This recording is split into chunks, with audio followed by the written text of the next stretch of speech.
Bienvenidos a Filosofía en tiempos de no filosofía, un espacio de reflexión profunda sobre el pensamiento filosófico. En la actualidad, un programa dirigido por Filosofía Tierra.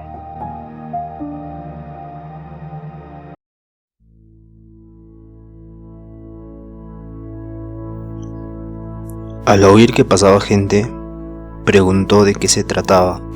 Cuando le informaron que pasaba Jesús de Nazaret, empezó a decir a gritos: Jesús, hijo de David, ten compasión de mí.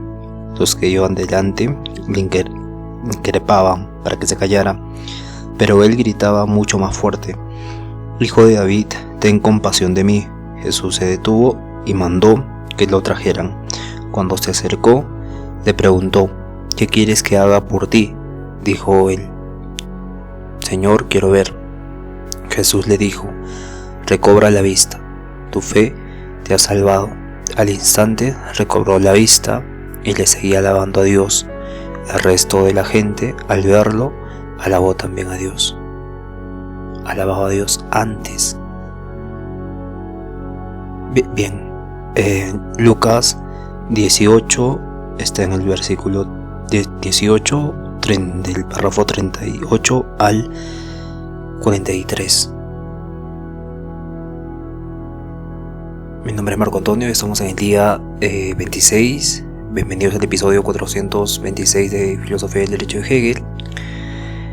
Y estamos hablando ahora de la continuación del injusto, ¿no? Del injusto, pero también que tiene en el ámbito de lo moral. Específicamente en la segunda sección, después del derecho abstracto y después de la moral llega la eticidad, ¿no? Es la familia, la institución, el Estado y la vida social. No es la vida social, es la sociedad civil. Bien, entonces vamos a hacer una pequeña introducción para ubicarnos y vamos a empezar con esta sección que le corresponde a la moral, que es básicamente la intención y el bienestar. Bien, entonces la filosofía del derecho de Hegel representa uno de los momentos más culminantes, de hecho no más culminantes, de todo el pensamiento jurídico moderno, porque en esta obra Hegel concibe el derecho como la realización efectiva de la libertad radical en el mundo, ¿no? La libertad radical, algo abstracto, se ha manifestado en el mundo y se ha hecho esta realidad efectiva, ¿no? En el derecho, porque no es un conjunto de leyes o como pensamos, ¿no? Leyes arbitrarias que muchas veces no, entonces que de hecho no, pero en los distintos países, si comparamos una ley con otra, termina siendo conflictivo, ¿no? Como en Estados Unidos, etcétera. Puedo dar especificaciones, pero son minucias. Pero lo que estoy tratando de decir es que el derecho es esta existencia concreta de la voluntad libre. El derecho termina siendo eso, termina siendo la existencia concreta, hecha realidad de la voluntad libre. Entonces el derecho básicamente es la existencia de una voluntad libre, ¿no? En este caso de nosotros, pero no solo de nosotros, sino de algo mucho más profundo, que es el concepto de espíritu absoluto. Pero claro, en toda la filosofía práctica de Hegel va a partir siempre de la voluntad libre, ¿no? Que es la esencia del ser humano, y claro, va a ser a la vez el desarrollo de toda la historia del espíritu, ¿no? Porque Hegel dice que esas ideas trascendentes, estas ideas elevadas de las que hablaba Immanuel Kant, no se manifiestan, nosotros no podemos conocer, pero Hegel dice que sí podemos conocer, porque estas se van a manifestar a través de un proceso histórico a lo largo del tiempo, y ese proceso histórico a lo largo del tiempo acontece que actualmente nosotros llamamos Estado, Derecho, Sociedad Civil a esta encarnación de este espíritu absoluto. Entonces la tarea del derecho es permitir que esa libertad se exteriorice, ¿no? Se reconozca y se realice socialmente en la sociedad y redundantemente. Pero el derecho, por tanto, no impone límites a la libertad, ¿no? En su forma más completa, la filosofía del derecho explica que la libertad pasa de la forma abstracta a una forma concreta a través de 3 niveles dialécticos. Ya hablamos al inicio del derecho abstracto, es donde la persona como sujeto de derechos tiene propiedad, puede hacer contratos, puede hacer lo injusto incluso. Y luego surge la moralidad como la libertad interior ya también. La libertad interior unida con la responsabilidad subjetiva. Ahí incluye el deber, la intención, la conciencia, y luego surge la eticidad. La eticidad es básicamente la libertad hecha institución. Hecha institución, la familia es una institución, el Estado es una institución, la sociedad civil es una institución. Entonces en la eticidad, la libertad busca su forma plena, ya que las leyes, las costumbres no son una imposición, sino que son esta expresión objetiva de la razón colectiva, del espíritu absoluto o de la voluntad libre, ¿no? Hay distintas formas de interpretar esta cosa elevada, esta razón colectiva que está más allá de cualquier experiencia posible, salvo en la eticidad, ¿no? Que ocurre en la institución, la familia, la sociedad, el Estado. Y claramente Hegel reconoce a Immanuel Kant, ¿no? Como el que inicia con haber fundamentado la moral en una razón práctica, ¿no? La moral se tiene esta razón práctica y tiene la capacidad un sujeto, por esta razón práctica, de darse cuenta de sí mismo sobre una ley moral. Entonces Kant considera que la libertad está en el nivel más abstracto y es subjetivo, ¿no? Pero para Kant esta libertad a nivel hegeliano es una facultad inferior que va a expresar solo el deber moral universal, porque cuando dice obra de tal modo que la máxima de tu acción pueda convertirse en ley universal, está haciendo eso, ¿no? Está hablándonos de un deber moral universal, pero no nos dice qué deber moral universal, qué ley, o sea, qué cosas, a qué se refiere empíricamente en los hechos del mundo, a qué va a corresponder en la realidad. Entonces, pero para Hegel esa moralidad kantiana se queda solo en esta forma vacía, ¿no? Porque no se va a concretar en una institución real, porque el individuo kantiano actúa desde la conciencia, pero está aislado del mundo social. Entonces Hegel, en cambio, sostiene que la libertad solo se realiza objetivamente en un orden social racional, que sería el Estado, ¿no? Y de este modo Hegel supera a Kant al integrar la moralidad interna en la realidad institucional,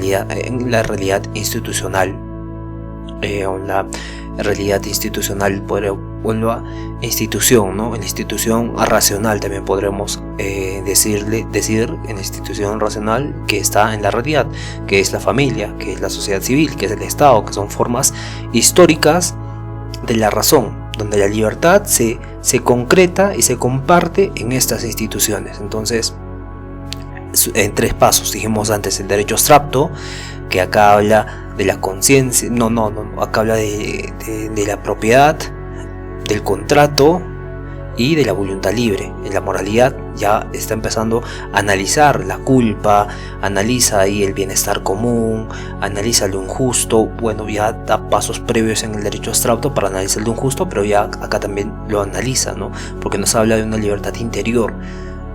En el derecho abstracto vemos cómo la libertad se vuelve se objetiva, ¿no? En términos hegelianos, se objetiva o se hace realidad. En la moralidad vemos un derecho subjetivo, algo interno, una libertad subjetiva que es interna. Y claramente con Karl Marx vemos esto, donde Karl Marx forma desde el pensamiento de Hegel, toma este método dialéctico, las ideas de la historia como un proceso racional y las invierte, ¿no? Entonces, lo que para Hegel era la historia un desarrollo del espíritu hacia la autoconciencia de la libertad, para Marx es más bien el desarrollo de las condiciones materiales de producción hacia una emancipación humana. Entonces Marx considera el sistema hegeliano, justifica el Estado prusiano como una realización de la libertad racional. Entonces, cuando la realidad en el Estado moderno es una estructura de poder que perpetúa la desigualdad económica, tiene que ser básicamente superado, y ahí surge la dialéctica materialista. Pero mientras que Hegel ve el Estado como la síntesis la síntesis racional de la libertad. Marx ya también lo interpreta como una superestructura ideológica que refleja los intereses de una clase dominante. Entonces, Hegel hace este tipo de reconciliación con la razón, donde la voluntad individual se tiene que unir a una voluntad universal para que haya esta síntesis de actuar de forma correcta el Estado y el individuo, ¿no? O el orden universal y el orden particular. Pero Marx ve esta como una contradicción social, donde existe esta lucha de clases, ¿no? Pobres, ricos y demás. Pobres, ricos no, esclavos, amos, también proletarios y burgueses. Y en este sentido la filosofía del derecho de Hegel se ocupa de la posición intermedia entre el idealismo moral de Kant y la crítica materialista de Marx, ¿no? Ahí transforma la moral subjetiva en libertad objetiva, pero mantiene una confianza en las instituciones, que Marx denunciará como ilusorias más adelante, ¿no? Entonces la filosofía del derecho de Hegel es esta reflexión sobre cómo la libertad se hace mundo, cómo la libertad se objetiviza, o sea, se vuelve realidad. Y claramente esta libertad es la culminación de todo el idealismo alemán, ¿no? Donde el derecho, la moral y el Estado son momentos de una misma realidad espiritual. Porque recordemos que Marx critica a todos los alemanes porque tienen ideas muy elevadas pero no la aplican a la realidad. Entonces lo que está haciendo Hegel es básicamente esto, ¿no? Decirnos que el Estado crea la sociedad civil, crea básicamente las relaciones sociales. Y Marx dice lo contrario, las relaciones sociales tienen que crear el Estado, ¿no? Entonces en este diálogo entre Kant, Marx y Hegel se muestra cómo el derecho no solo es una norma o un instrumento de poder, sino que es una forma racional en la que el ser humano reconoce libre, se reconoce libre, pero reconoce libre también a la sociedad, ¿no? Y en la sociedad también en la que vive. Ese es el punto. Bien, entonces nos quedamos en la sección de la intención y el bienestar. En la proposición 119 dice lo siguiente: la existencia externa de la acción es una conexión múltiple que puede ser considerada como dividida indefinidamente en individualidades, y la acción como habiendo afectado preferentemente a sola individualidad, pero la verdad de lo singular es lo universal, y la determinación de la acción es por sí no un contenido aislado de la individualidad externa, sino un contenido universal, se envuelve en sí múltiple conexión. El propósito, en cuanto procede de un ser pensante, no encierra meramente la individualidad, sino esencialmente el aspecto universal. Esto es la intención. La intención contiene etimológicamente la abstracción, parte en la forma de la universalidad, parte en la extracción de un aspecto particular de la cosa concreta, esforzándose en justificar por medio de la intención. Es generalmente el aislamiento de un aspecto singular que es sostenido como la esencia subjetiva de la acción. El juicio sobre una acción como acto exterior, todavía sin la determinación de su aspecto jurídico o no jurídico, confiere a la misma un predicado universal, o sea que ella es incendio o asesinato, etcétera, etcétera, etcétera. La determinación aislada de la realidad exterior muestra lo que es su naturaleza como conexión exterior.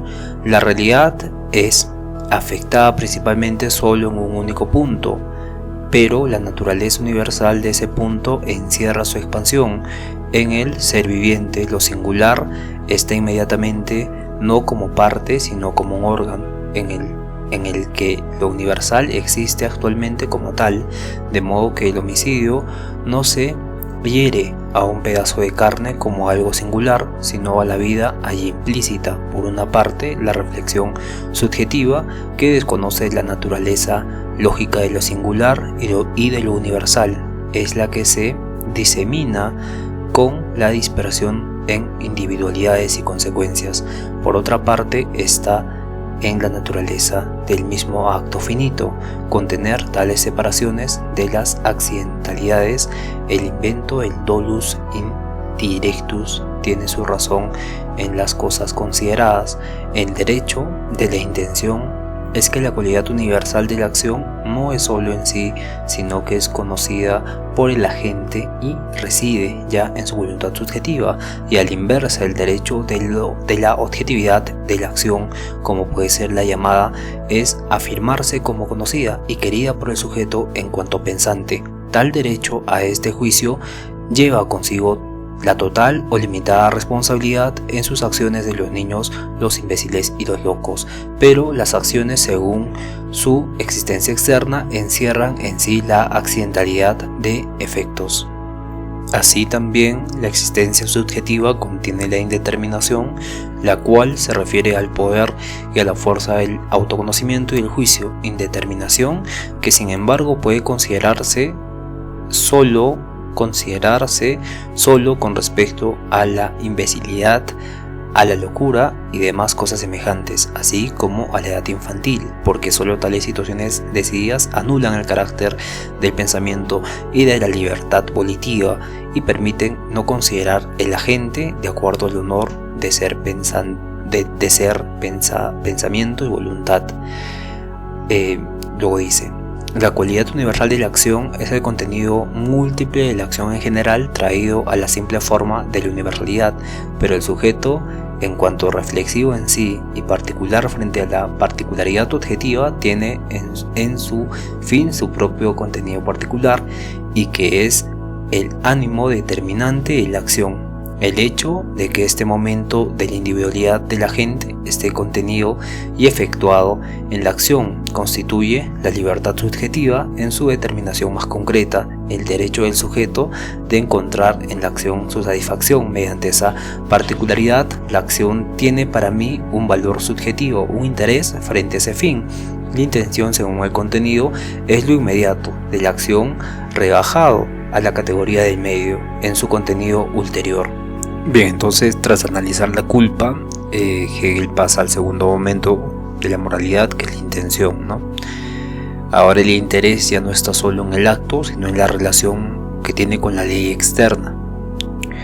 El acto, la ley externa y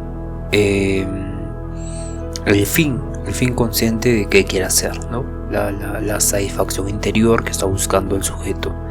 Entonces toda acción parece dirigirse a un hecho particular, por ejemplo, ayudar a alguien o dañar a alguien o dañar una cosa. Entonces ese es dirigido, ¿no? Es particularmente dirigido, pero Hegel aclara que la verdad de toda acción singular siempre va a ser universal, porque cuando tocamos un solo objeto aislado afectamos un conjunto de relaciones, y por eso el contenido de la acción tiene siempre este significado general, ¿no? Y puede universalizarlo por eso. Entonces en el sujeto pensante esta universalidad se va a convertir en esta intención, la palabra intención. Esta intención es el paso del propósito particular al sentido general de la acción, ¿no? La intención se objetiviza en una acción. Entonces no hago algo solo por el hecho inmediato de hacerlo, sino por una representación representación que realizo de mi voluntad frente a algo, ¿no? Un tipo de, por ejemplo, hacer justicia, ayudar al prójimo o hacer el bien común. Entonces toda esta acción consciente va a incluir esta intención universal, o sea, exteriormente. Entonces el agente sabe qué tipo de acción va a ejecutar, con qué fin lo va a hacer, ¿no? O sea, es de ayudar, de buscar, de hacer justicia, de lo que fuese, siempre va a ser una intención. Y claramente la intención para Hegel tiene su propio derecho. La intención tiene su propio derecho, porque eso significa que el individuo solo puede ser moralmente responsable si actúa con conocimiento o actúa con intención. Por eso dice que la cualidad universal de la acción no es solo en sí, sino que debe ser conocida y querida por el agente. Querida, básicamente intencionada, ¿no? Por eso los imbéciles, los locos y los niños no son plenamente responsables, porque su conciencia aún no es capaz de comprender el sentido universal de lo que están haciendo, de lo que se hace en general. Entonces la moralidad supone autoconciencia y pensamiento libre. La moralidad va a suponer la autoconciencia y el pensamiento libre si ellos están están en similitud, ¿no? Intencionan conscientemente hacia un fin. Y claro, entonces sin la autoconciencia y sin el pensamiento libre no va a haber un verdadero sujeto moral. No va a haber un verdadero sujeto moral. Entonces cada acción humana tiene este contenido universal. Un contenido universal que es básicamente el tipo de acto que está intencionando, y un contenido particular que es la motivación concreta del individuo que está queriendo ser. En este sentido, la moralidad aparece cuando el sujeto reflexiona sobre su propio fin, ¿no? ¿Con qué fin estoy haciendo este episodio? Con el fin de enseñar. Entonces, queriendo ver en él la satisfacción y darle sentido, ¿no? Tener sentido de qué estoy realizando. En otras palabras, el sujeto tiene derecho a buscarse a sí mismo en la acción. Ese es el punto. Eres lo que haces, ¿no? Pero en este caso, eres lo que intencionas de forma general, ¿no? Reconocer su libertad interna, que es reflejada en lo que hace. Entonces, Hegel reconoce este derecho del individuo a encontrar esta satisfacción en la acción moral, que es la intención básicamente, y clara, pero no basta con hacer lo correcto, sino que tiene que haber una legítima sensación de sentirse realizado al hacer esa acción, ¿no? Sentirse satisfecho al hacer esa acción, porque eso va a corresponder a una coherencia eso va a corresponder a una coherencia a nivel universal y a nivel particular, porque lo que está intencionando, el resultado tiene que estar satisfactoriamente ligado a mi intención. Si mi intención es buena, haré cosas buenas. Si es mala, haré cosas malas.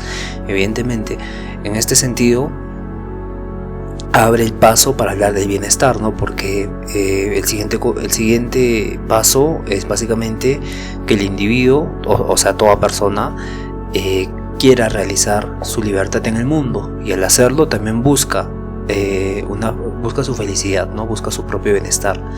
Entonces, el bienestar es la satisfacción de los deseos y las necesidades, pero elevada al nivel de reflexión, ¿no? Al nivel de reflexión de que esos deseos, esas necesidades son buenas para mí, son malas para mí, pero no se trata solo de placer o el goce natural, ¿no? Sino más bien de formar racionalmente un concepto o una idea de felicidad que sea apropiada con mi intención, entonces con lo que yo valoro. Y así el individuo va a actuar solo por el deber, ¿no? Solo por el deber, combinado con el vivir bien, ¿no? O sea, va a actuar conforme a la ley, pero siempre buscando su prosperidad, siempre buscando sentirse pleno en su libertad, que igualmente respeta la ley, que corresponde ya a una manifestación de la libertad en sí misma, de voluntad libre, buscando la libertad absoluta en el mundo, siendo objetiva, estando en la realidad. Entonces va a coincidir con su deber igual, bueno, su deber más el vivir bien, más la prosperidad, más el sentirse pleno en su libertad. Esa es la parte donde el individuo no solo actúa por el deber, sino que actúa también por el deseo de vivir, de prosperar, de sentirse pleno en el mundo, ¿no? Y no solo por el deber, que vimos que esto lo criticaba Kant, ¿no? Que no había un sustento. Entonces acá está dando el primer sustento material, por así decirlo, que es el deseo de vivir bien, de prosperar y de paz. Bien, en ese sentido Hegel va a introducir acá una idea muy importante, que es básicamente la idea del principio de la humanidad infinita, ¿no? La idea del principio de la humanidad infinita, donde significa que cada persona tiene derecho a la felicidad interior, ¿no? Tiene derecho al honor, al amor, al reconocimiento, y la gloria como expresiones legítimas de su libertad son estas, ¿no? Básicamente en la antigüedad el individuo estaba subordinado al todo, a la polis. En la modernidad el individuo se reconocía como fin en sí mismo, ¿no? Y con Descartes. Y claro, este es el núcleo del principio cristiano de la subjetividad, porque va a valorar el alma individual. Entonces Hegel advierte que este principio, el principio de la individualidad infinita, puede degenerarse si se va a separar del universal, porque este principio de la individualidad infinita se refiere a que cada persona tiene derecho a buscar su propio reconocimiento, amor, honor, felicidad interior, ¿no? y claramente son distintas las formas en que va a buscar esto, pero sin que si se separa del universal termina siendo conflictiva, termina degenerándose. Entonces cuando se piensa que la satisfacción subjetiva es el único fin, y que los fines objetivos como la justicia, el bien común son solo medios, se cae en este tipo de egoísmo moral, ¿no? En este tipo de sentimentalismo que Hegel en la introducción nos habría dicho que básicamente no es lo correcto, como su amigo Fries, ¿no? Bueno, no su amigo, como su contemporáneo Fries, que trataba de romantizar cuando hablaba de la moral del Estado del Derecho. Entonces Hegel va a criticar entonces dos formas en que se han deformado este tipo de principio de individualidad infinita, que básicamente es el intelectismo moral y el sentimentalismo romántico, ¿no?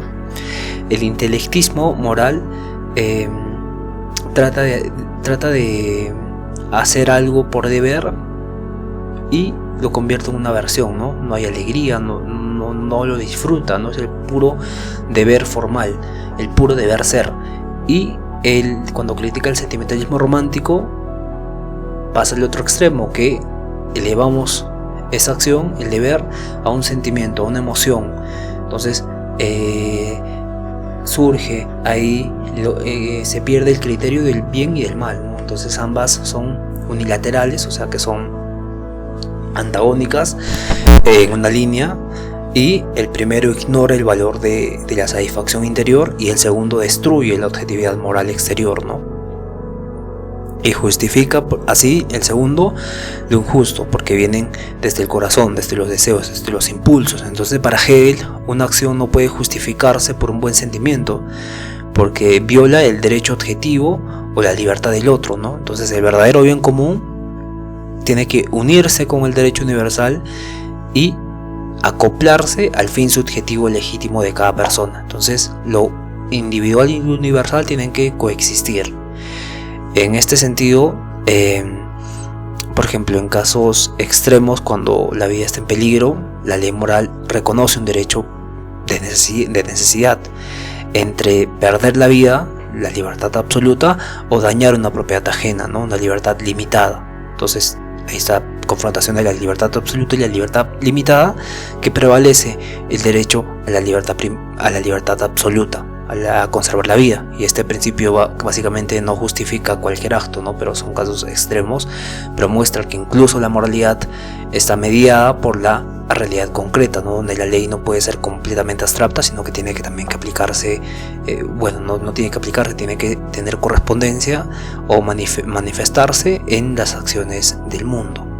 Y finalmente Hegel acaba a unificar estos dos momentos, que va a ser el derecho y el bienestar, ¿no? El concepto del bien, que sería el bien es la unidad entre la voluntad universal unida con la voluntad particular, y entonces el derecho y el bienestar terminan manifestándose en la voluntad humana, que se vuelve consciente de sí misma como universal y libre, sabiendo que su fin debe ser